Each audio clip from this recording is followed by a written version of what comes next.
Hey everybody, happy new year and welcome back to my channel. My name is Rayla Wolf and today I'm going to talk about my 2025 natural hair goals and what I'm going to do to achieve these goals. So I set these goals as somebody who is interested in natural hair growth and having healthy natural hair.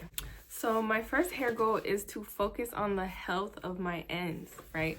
So oftentimes I was simply just worried about my hair growing, but I wasn't worried enough about retaining and keeping the hair I already have on my head healthy so that it can receive more hair to grow. Like, I want healthier ends. I don't want to see any split ends every time I look at my hair. I don't want none of that. I don't want the dry ends, nothing.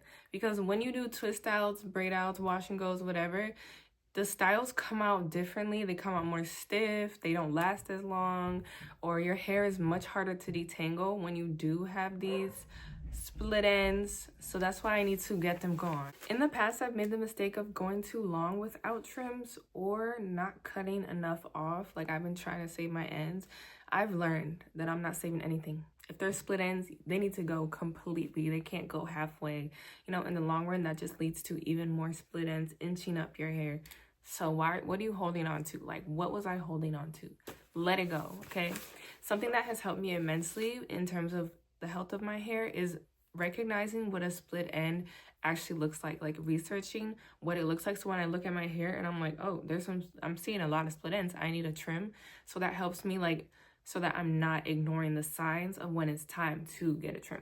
Okay, so basically, moral of the story, what I'm going to do to solve my split end problem is I'm going to be more consistent with my trims, and I'm going to closely pay attention to the signs that it is time to cut my hair. Like I said, if my hair is hard to separate when I'm detangling, if my hair is not coiling the way it usually does, etc., then it's time to cut. If it feels like really dry and scraggly, no matter how much you moisturize it still feels like nasty, those are split ends. Let it go. Yeah, and overall, just being gentle with my ends. Okay, so my second goal for the 2025 season is to thicken up my edges. Like, I have so much hair, you guys can see. Obviously, I have hair on my head. But why is my hair here? Like, what is happening? It's really more noticeable when I do like knotless, cornrows, when I try to do like braid styles in the front. That's when it's really noticeable. It's not bad, but it's not what I want it to be. And I can tell when I'm braiding my hair, like I'll be trying to grip it and it's just so thin compared to like the center of my head. And for my clients, I notice that's quite, normal. A lot of people, their hair in the front is thinner than the center, than the crown. However, I think my hair could get a little bit thicker in the front. I don't, because if it's thin now, then imagine in 10 years, how thin is it going to be? No. I need to work on it today. Okay, so to fix this problem, even though I already try not to do tight or super small braids often, I try not to do super heavy styles because those are all what lead to breakage and damage. I already try not to do that. I'm going to continue to not do that, right? And if I do get braids or anything, I'm going to make sure that I just don't keep it in for too long. I don't ever keep my hair for super long.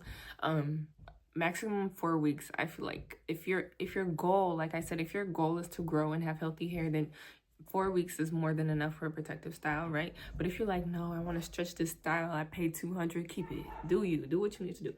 But if your goal is different, then do different things, okay? Me personally, I won't be keeping my styles for too long. And I'm going to try to be more consistent with oiling my edges. The reason why I didn't oil my edges for real is because it doesn't mix well with edge control. When I try to put the edge control, then it's lifting because there's oil in my hair. But you know what? The growth is more important than the slicking of the edges. Like, I will worry about that a different time in my life. But right now, I'm worried about just growing and thickening my hair. Okay, my third goal for the new year is to try new styles, but using my natural hair, okay? For example, when I see like a cute little style and I'll see a swoop and a ponytail, I'm like, okay, thinking of ways that I could manipulate my hair to get this style. Either I have to straighten it, maybe I have to curl it, flexi rod it, slick it, whatever, no. So recently I did a ponytail. It was super cute. So the inspo pic was a girl who had her hair straightened, but I'm like, I don't know if I have time to straighten my hair. So I just ended up using my natural hair and I loved it. So I'm like, I need to do this more often, right? My hair can achieve these styles I don't have to straighten my hair. I don't have to add extensions. I don't have to do things. I can do it if I choose to, but I don't want to be relying on it for every hairstyle, because the style can still be cute because with my hair on my head, right? For another example was like a half up, half down that I saw. So I did one where like it was like super sleek and I straightened my hair and I did all that for it, but it was so tight and my I was worried about the damage and whatever. But when I just did a regular one with my natural hair, that was super cute too. So yeah, my goal is to just try new styles, but also don't be afraid to try it with just my natural hair. Okay guys, those are my 3 main goals for the new year. Thank you so much for watching this video, and subscribe to my channel so you can follow me on my journey to see if I live up to these goals or if I change my goals throughout the year. Who knows? Moral of the story, I just want healthier hair, healthier, happier hair. I want to continue my healthy habits such as washing weekly, deep conditioning every wash day, not doing tight styles, etc. I hope you guys enjoyed this video. Bye, everybody.